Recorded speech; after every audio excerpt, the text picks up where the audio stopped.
2023 সালে এই আওয়ামী সেই ফ্যাসিস্ট সরকার একটি আমিডামি নির্বাচনের আয়োজন করেছিল। তা আমি সেই নির্বাচন প্রতিহত করার দাবিতে, সেই নির্বাচন যাতে না হয় সেই দাবিতে আমি আন্দোলনে সক্রিয় ছিলাম।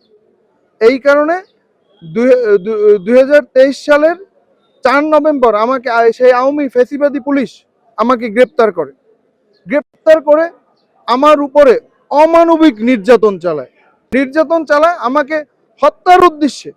তারা 2 দিন নির্যাতন চালিয়ে আদালতে প্রেরণ করেনি।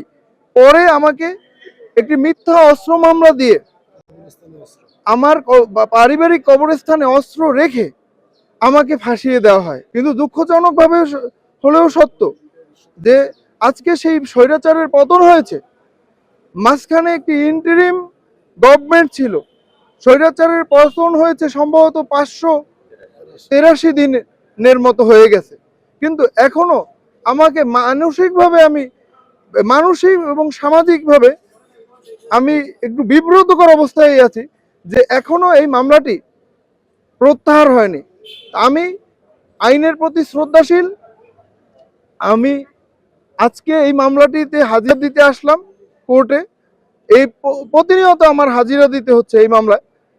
তো আমি চাই এই মামলাটি আমার আইনের, যেহেতু মিথ্যা মামলা, আমি বিচারকের কাছে দাবি জানাবো যে আমার আইনি প্রক্রিয়া আমার মামলাটি যেন নিষ্পত্তি হয়। আমি চাই এই যে অস্ত্র মামলাটি থেকে আমার